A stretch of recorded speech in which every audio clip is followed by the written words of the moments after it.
Our lecture today is dedicated to convex functions and sets, a very important notion in optimization theory and algorithms. Okay, let's start with convex sets. Here I drew some examples. This is convex set, and this set is non-convex. And those two sets together as one set is also non-convex set. How can I say it formally? Suppose I take arbitrary points x and y inside convex set. Then for any pairs of points, the straight line between them, interval of straight line between them, also should belong to this set. Then the set is convex. How can we see that this set, for example, is non-convex? I can choose, for example, such x and y, then connecting line. Not all will belong to the set, and the similar thing here, x and y. So how can I write it in algebraic way?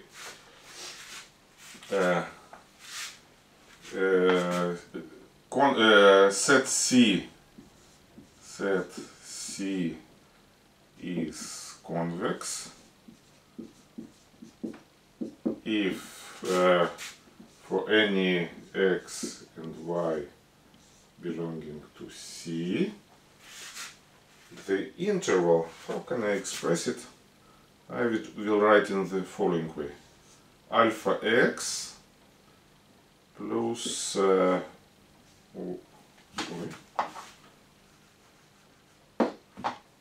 1 minus alpha y should also belong to C,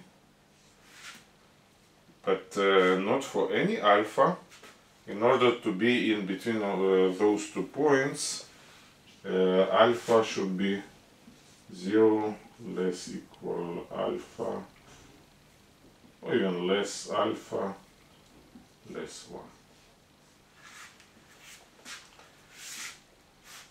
And okay,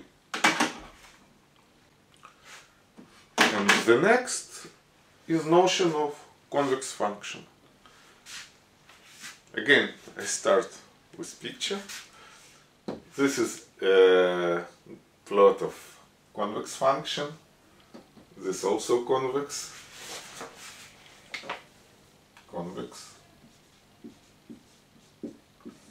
and this is non-convex.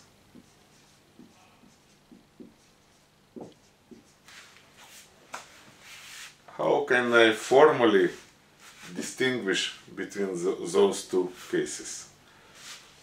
The answer is the following. If I take 2 arbitrary points on area of arguments, for example, okay, let's call them x and y,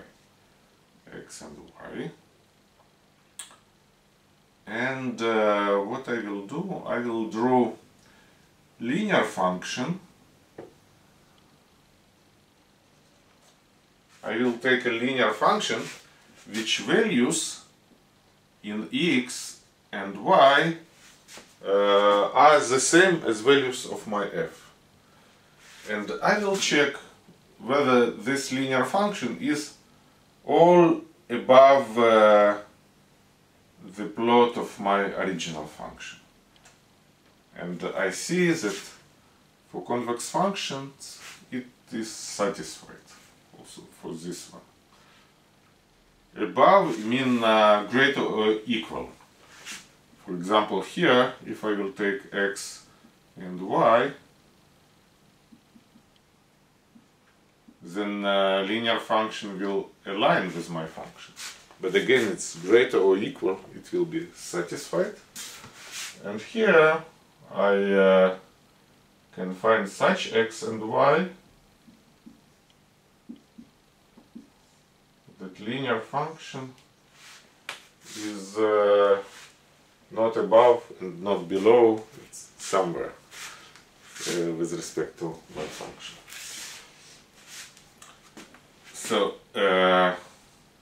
So I can write the following definition.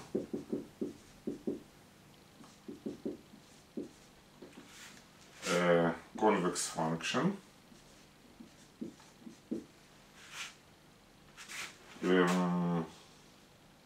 convex is, how can I say, say in following way: a function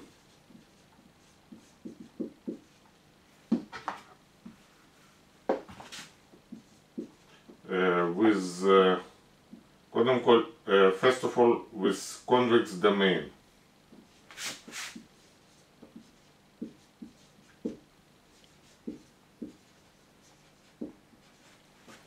A function with convex domain is convex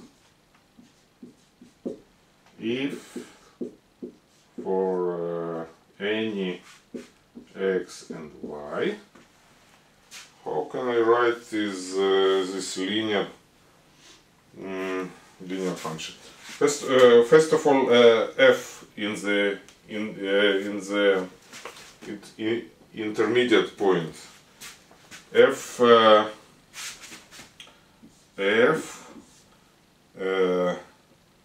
alpha x plus 1 minus alpha y. You see, this is a point in between of those 2 points, like in definition of convex set. And I say that my f in some point in between should be less than linear function. And linear function, less or equal, I can express as alpha f of x plus 1 minus alpha f of y. 1 minus alpha f of y for 0 less alpha less 1. And also important notion of strictly convex function. It will mean that the linear function is strictly above. This inequality is strict. For example, so this is strictly convex and this is not strictly convex, because there are intervals where linear function is aligned with my function. Okay. Strictly convex when inequality is strict.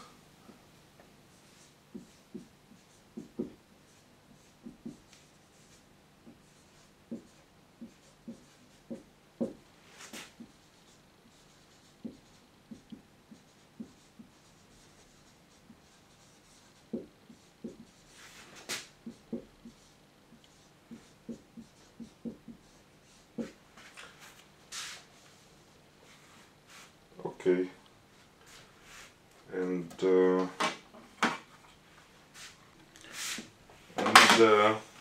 also important notion of concave function, this function which looks in this way. So definition is very simple. Minus f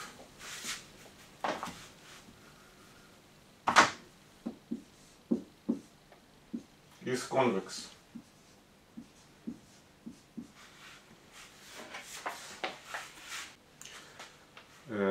Now we can consider some properties of convex sets and then convex functions. So let's start with convex sets. If I have several convex sets, then I may conclude something about other sets which are related to them. For example, intersection of several convex sets is convex. I can draw a picture. For example, I have set 1 and set 2 and set 3, and if those three sets are convex, then the intersection is also convex set. Sum of convex sets is convex. What is sum of two sets? Is a new set which includes sum of all pairs of points, where one point is from one set and another is from other set. I can draw an example because this notion may be not very usual for you. Let's see what will be sum of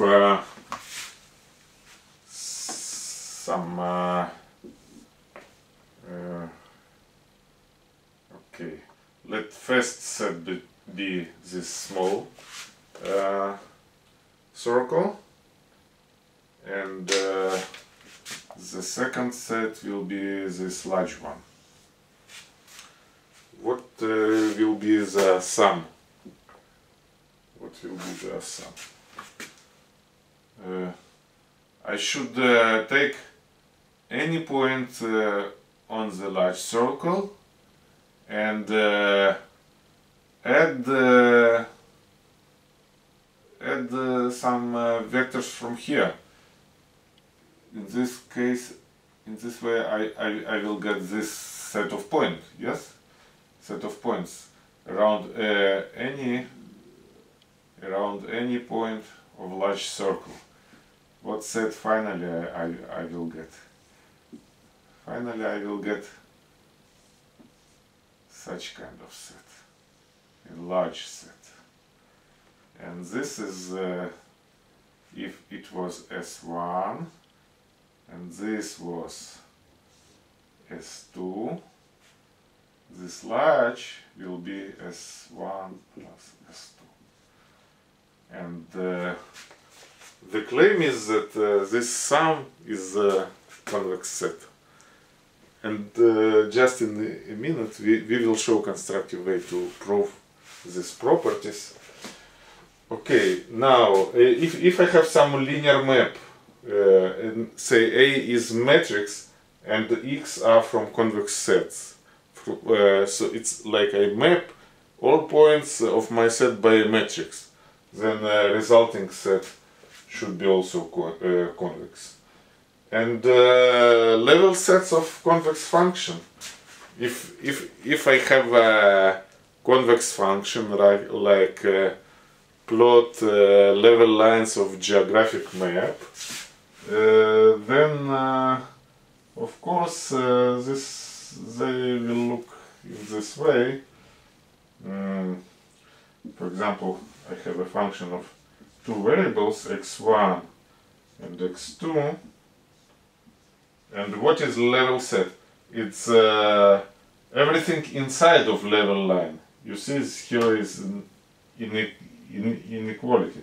For example, one level set is all those points. And of course this is a convex set. And I just will show you example of such a proof of such properties. For example, on property 1, it just follows from definition of convex sets. So let me write here example of proof 1.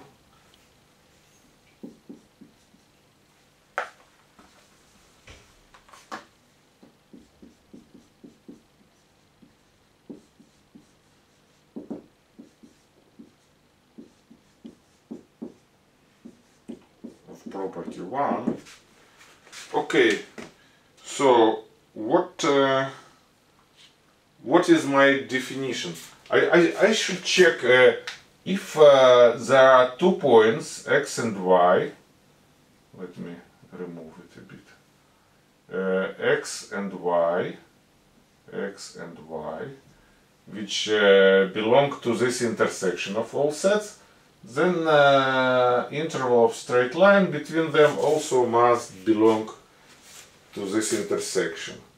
I first say in words, if x belongs to intersection, then it belongs to every set, and the same y belongs to every set.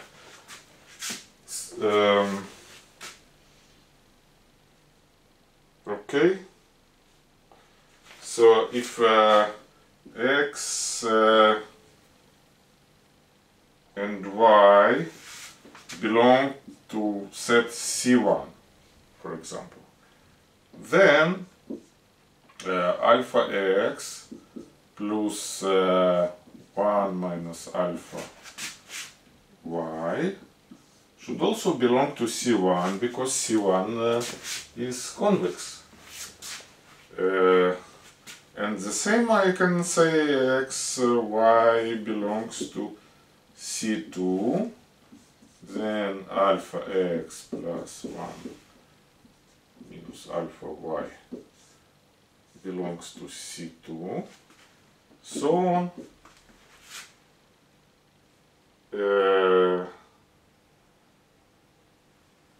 But x and y belongs to intersection. It belongs to all sets. It belongs to intersection, then it belongs to all sets. And we can conclude that this intermediate point belongs to C1, C2, and so on. And from this, I conclude that alpha x plus 1 minus alpha y belongs to intersection Ci. Okay, this is clear. This point in between, for some particular alpha, I choose some particular alpha, I forgot to write here, 0 less than equal alpha less than equal 1. I can choose some particular alpha, then this point, which is linear combination of those two, belongs to C1, C2, and so on. If it belongs to every set, then of course it belongs to intersection.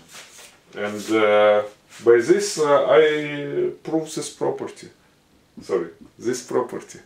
This intersection is convex. Again, I took 2 pairs from intersection. X, y belongs to intersection Ci.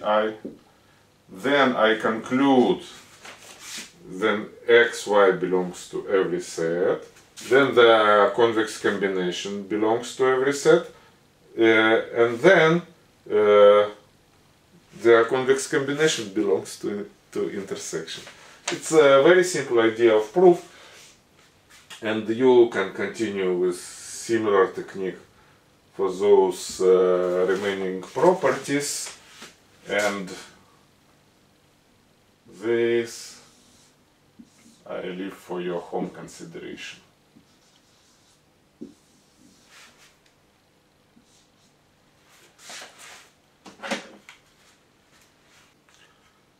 Now we consider some properties of convex functions.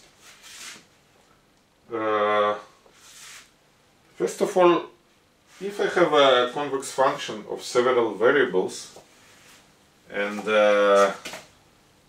I stay at some particular point x and move in direction r, it's difficult to draw this picture. I will only draw this symbolically.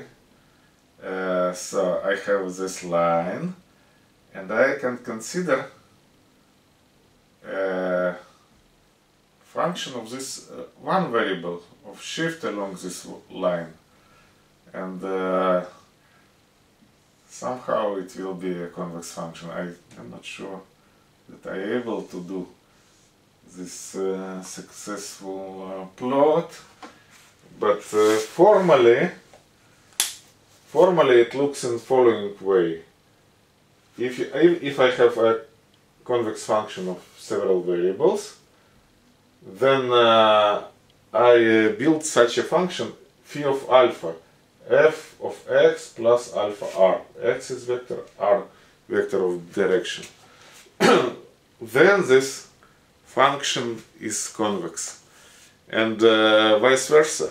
If in any direction these one-dimensional functions are convex, then my original function is convex, and you can prove it at home. Just take definition of convex function. Another very basic and important property, weighted sum of convex function is weighted for non-negative weights. Put attention that if f convex, then alpha f, if alpha is negative, alpha f is not convex, is concave. So we need really alpha and beta greater or equal 0. And the third property is the maximum of two convex functions. How can I draw a picture? Let me draw one-dimensional example. Here is my x, and here, for example, I have f of x. This is f, and here I have g of x, g. So I have two convex functions. What is maximum of two functions? I take maximum pointwise. So for every x I choose maximal value, and I just will draw it by red. This is my maximum function. This is max f and g. And you can see from the pictures that this is convex function in our example. You should also mention that even if f and g are smooth, this maximum function has a point of non-differentiability, but nevertheless is not smooth, but convex function. And all three of those I suggest you to prove at home. So it's for home consideration. And also very important example, if we have a chain combination of functions. For example, I have a, this is number 4. I have a scalar function h from R to R, and I will need that this h will be monotone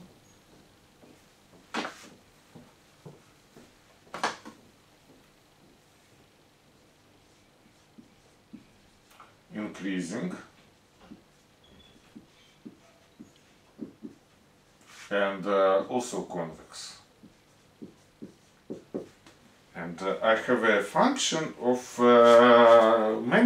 n variables f Rn to R, Rn to R, just convex. In this case,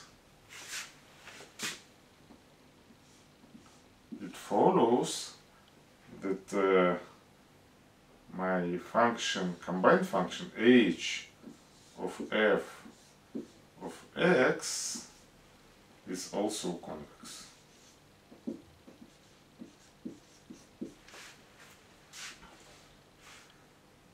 And again, put attention that h is not only convex but also monotone increasing. Why do I need this?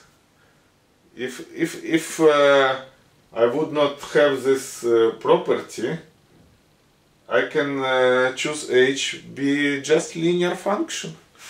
I can take h of one variable of t is equal minus t, and in this case what would I have?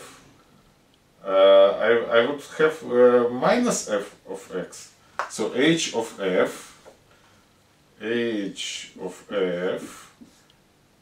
would be just minus f. And of course I know that minus f is not convex function. So I really need this property, monotone increasing, and this will be also part of your homework.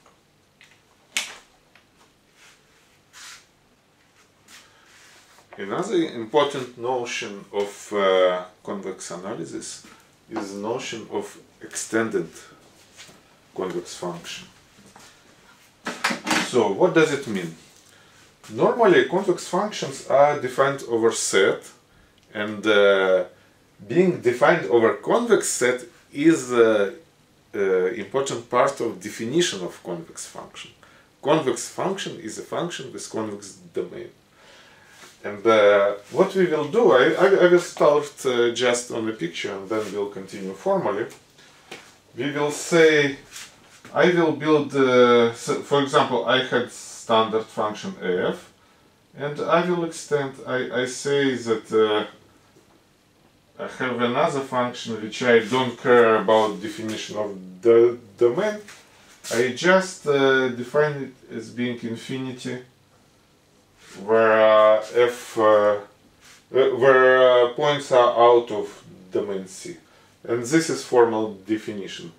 If we have convex set and function defined, convex function defined over the set, then extended function is just as our original one inside set and infinity outside. This notion is very useful when you manipulate with functions and don't like to write always the domains. Just forget about domains and think about function which is defined everywhere. You just want to manipulate right with values of infinity in the way like infinity plus infinity is infinity. And infinity multiplied by some finite constant is infinity, and so on. Be careful not to get to the situations where you have infinity multiplied by 0, which is not so well defined. And I will just give you an example. We can define extended convex function as a function which satisfies this usual inequality for alpha between 0 and 1, and we don't say that domain must be convex. And let me give you an example. Suppose that we really have a function which looks like convex, but is defined on non-convex domain. For example, this is my domain C. It contains two parts, And my function f is defined in this way. It's like it was convex, but it is not defined outside. So if I would try just this inequality without extended function, so everywhere in the domain it will be satisfied. I would think that my function is convex. But this function is not convex because it doesn't have convex domain. How extended function will look? It will be just infinity here. Infinity here and also infinity on the left and on the right. And now if I check I take 2 points in the domain of my function and connect them by a straight line. So I consider linear function, and I see that this linear function is not everywhere great or equal to my original function. Here it's less. So this definition works, and it doesn't require definition of domain of part of it. Another important notion, epigraph of a function. What is the epigraph? Just let me start from a picture. Suppose I have a function which is defined over a domain C, and I have a plot of a function.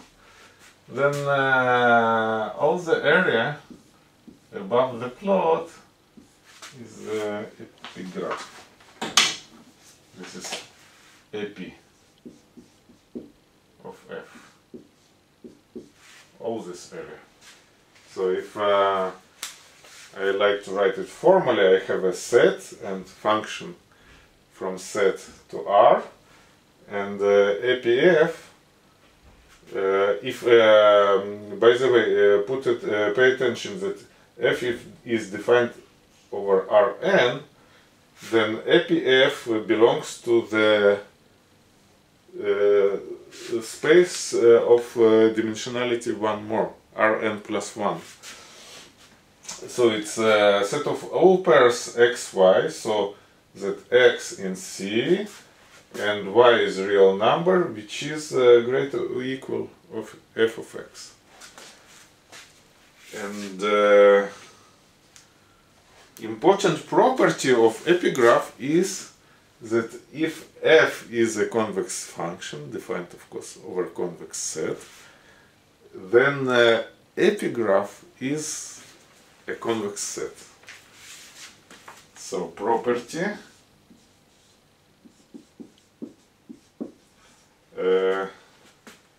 let C convex set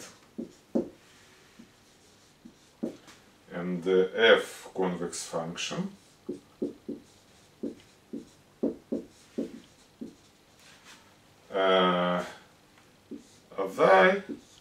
actually it works in 2 directions,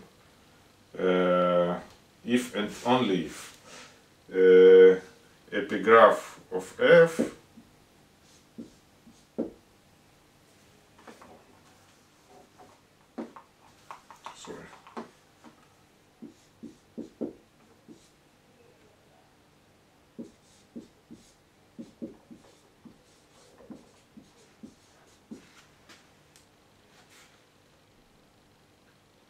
okay.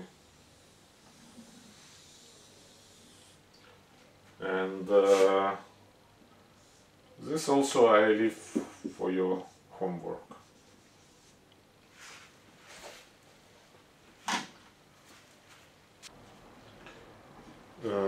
One more notion is a convex combination of set of points. When we defined the convex set and convex functions, we used convex combination of 2 points. We use a interval of a straight line connecting those 2 points. Now we generalize this notion.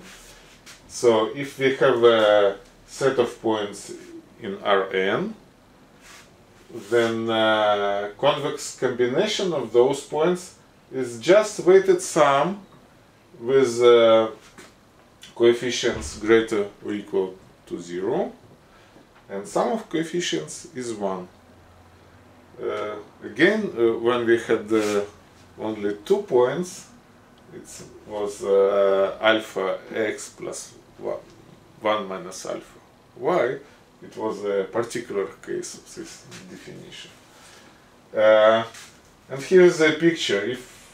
If here I have 5 points from x1 to x5, then one can show the very interesting property, why it's called convex combination, that this point y will be inside of convex set defined by those by extreme points. You see that actually point x5 is somehow inside. It doesn't influence the area where y can be located. And this brings us to the definition. What is convex hull? It's set of all convex combinations of our points. So we have m points and consider set of all convex combinations, and this area is convex hull. And there is an alternative definition of convex hull is just a minimal convex set containing all our points. And you can try to look on it more carefully. Just how one can go look on this convex combination. You can start considering the first 2 points, and we already know that the convex combination is on the straight line, on the interval of straight line between them. And then if you consider convex combination of this point with any other new point, you will get something belonging to this new interval. And if you consider all possible such interval, you will find that you cover all this area inside. So, and if you take any point from this area inside and add one more point, you will actually discover that you covered all this area which I already drew. This is a geometric idea. How can one explore this definition and show really that this set of all this combination is convex set, and then show that it's minimal convex set, which includes all the points. Now we are ready to get a very important formula of convex analysis, Jensen inequality. What does it say in short? If I have a number of points and take the convex combination, then function value of this convex combination will be less or equal than the same combination of values at points x1 and till xn. How one can understand it?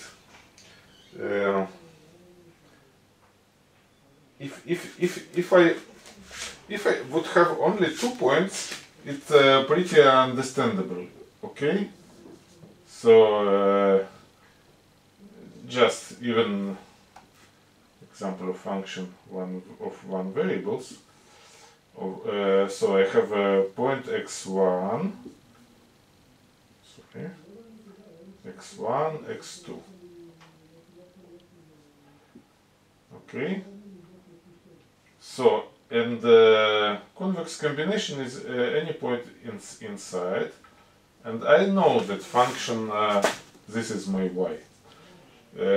If I have convex function f, then value at y will be less than value of this linear function, which is defined by those 2 points.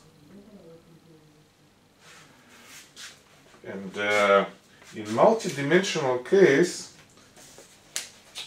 one can also think about linear function of several variables. In my picture of 2 variables, its plot is like a plane. Its plane, values of this linear function at given points are the same as values of f. But values of f in the intermediate points are smaller. And formal proof, if one like to prove this formally, it also goes by induction. For example, if you take only points x1 and x2 and consider values of function along this line, then just by definition of convex function you will have this inequality. Then you take any point in between and some new point and consider this line. Then again you return to definition of convex function, so on, and this gives you a systematic way to prove this by induction. And inequality is really useful in many cases. Just as one example, arithmetic geometric mean inequality, well known that arithmetic mean of number of several numbers is greater or equal than geometric mean. One can prove it using Jensen inequality, and I leave it for your home consideration. And my hint is use convex function minus log. Take minus log of both sides and see what happens. So this is home, for home work.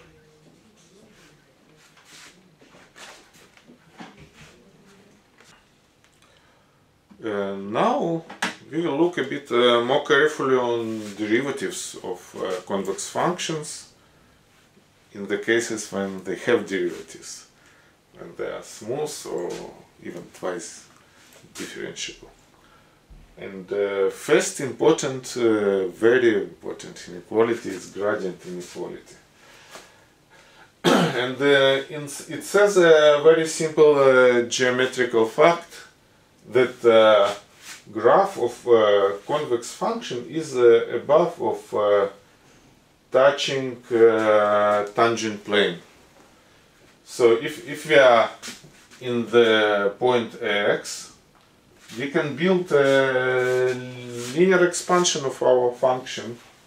It will be f of x plus d transpose gradient f of x, if you like to consider f at the point x plus d. So, and gradient inequality says that this expansion, let me write it, it's linear expansion.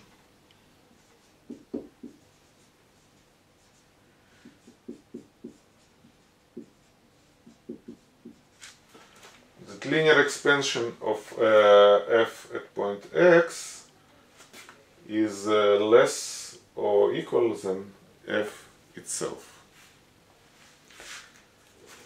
Now, if we have second derivatives, the picture is even richer.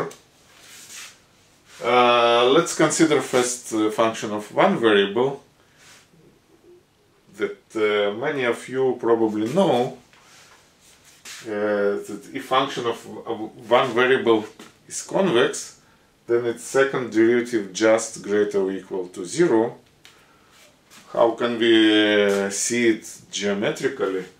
So the slope should increase when I increase the argument. You see the tangent line has smaller slope or even negative. When t is less than t1 is less than t2, then slope is less at t1 than slope at t2, and this is possible only, this is right for any pairs of points, and this is possible only if slope is increasing, I mean second derivative is non-negative. What do we have in multidimensional case?